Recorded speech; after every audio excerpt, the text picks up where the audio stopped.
Leagues 4 Trailblazer Reloaded is officially less than 1 week away. We have had tons of spoilers leading up to the launch, but there's still a ton of missing information that could impact your Leagues 4 strategy. The biggest and most important part of every player's strategy revolves around which regions to pick.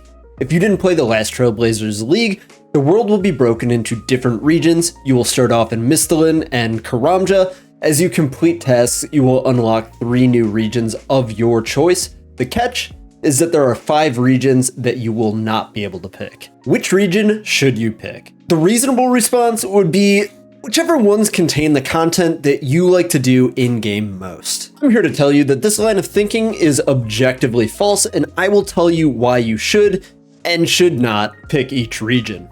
Let's get right on into it. The Wilderness, one of the coolest regions in Oldschool RuneScape. Oldschool RuneScape has an awesome mechanic that I haven't seen in any other games. The ability to kill other players and then take all of their shit. In Leagues, this ability is neutered and not really worth engaging with. You don't get any of the loot from the people. They can just run back and get it. It's really not worthwhile. Resources in the Wilderness are subpar compared to the other regions, with a few scattered mines and fishing spots, no minigames, no strong ability to train any skills other than Hunter at Black Chins, and not a whole lot of gear unlocks. The gear unlocks from the Wilderness are undeniably weak. Dagon High is outclassed by almost everything. The Revenant weapons are basically useful against the Revenants and the Wildy bosses, which drop a bunch of stuff that is essentially irrelevant themselves. Dragon boots can be got elsewhere along with the dragon pickaxe, and the only 2 things that would really be a draw for me personally to this region would be the Void Waker, which is super powerful. There's other spec weapons in the game though, luckily.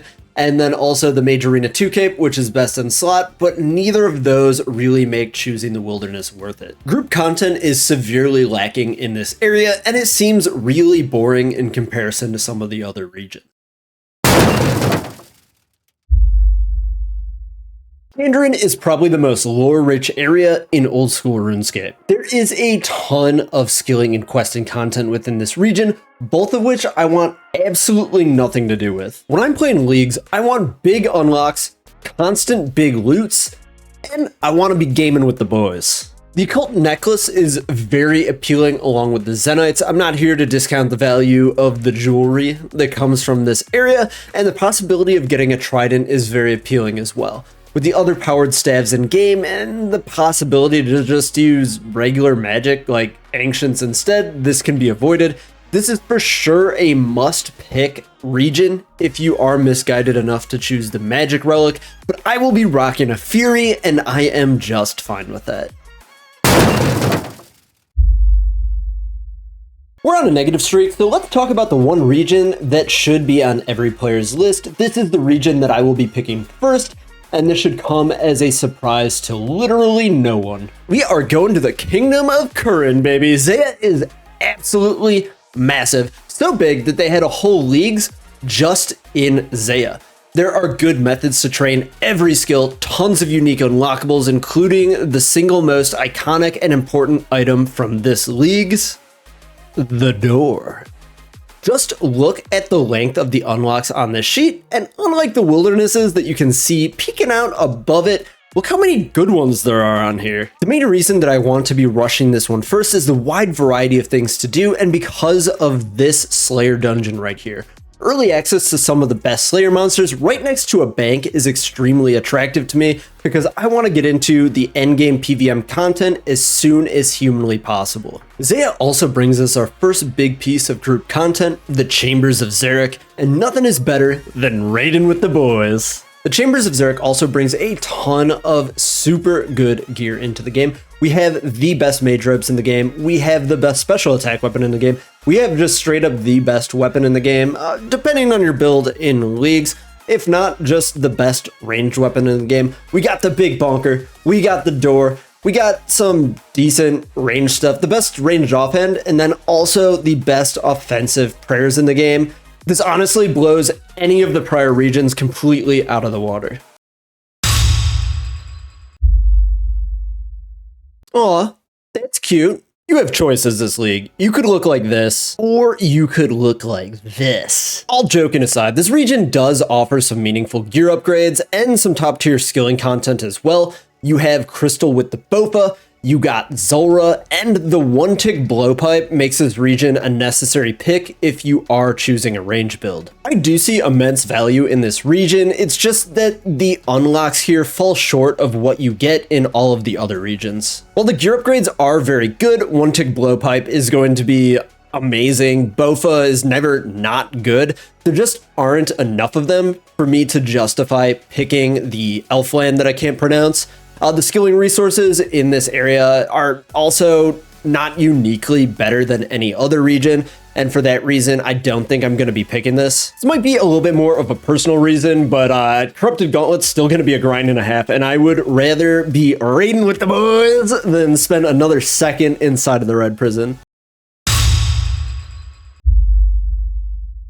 The desert, while devoid of moisture, is chock full of character. The content unlocks here are absolutely nuts. Did somebody say squirkin'? Squirkin' while working? Desert Treasure 1 and 2 open up a wide breadth of gameplay, including 4 bosses, the entire Ancient Magic spellbook.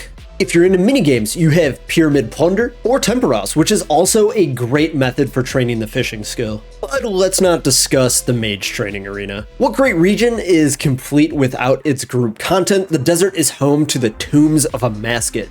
TO8 brings a ton of very important gear unlocks into the game. Two-tick Fang is one of the strongest melee setups in the game. Masori is best in slot for range. Lightbearer will be most people's best in slot ring. And of course, we have the Shadow. If you are a magic build person, this is like your end game centerpiece. And this is a must-have. If you are going magic, you have to pick desert. There's no other choice for you. There are other challenges within the tombs too, like the pet transmogs, the fang kit, and this one just has the most quintessential need for any region, which is raiding with the boys.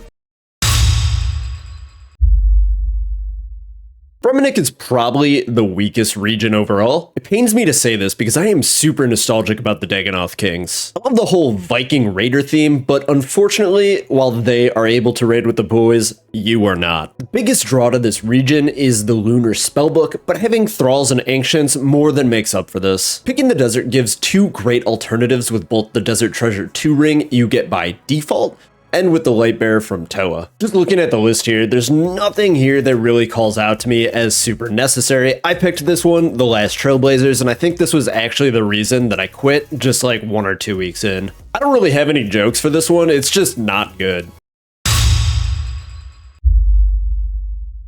Asgarnia. I actually went back and forth about this one, whether I would pick it or not.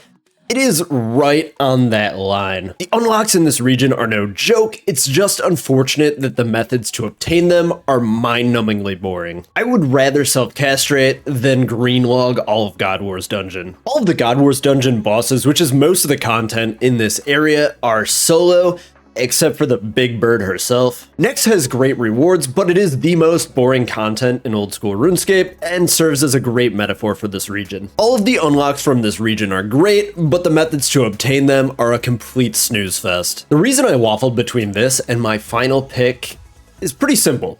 Do I want people to see me wearing Justisher? Like, you know, in public?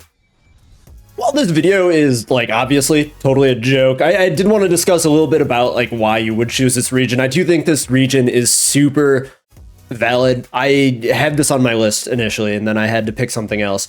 But anyways, you got the Armadillo to fortify your Masori. You have the Bandos to fortify your Torva. You got the Torva, obviously. Void is good for the Theater of Blood.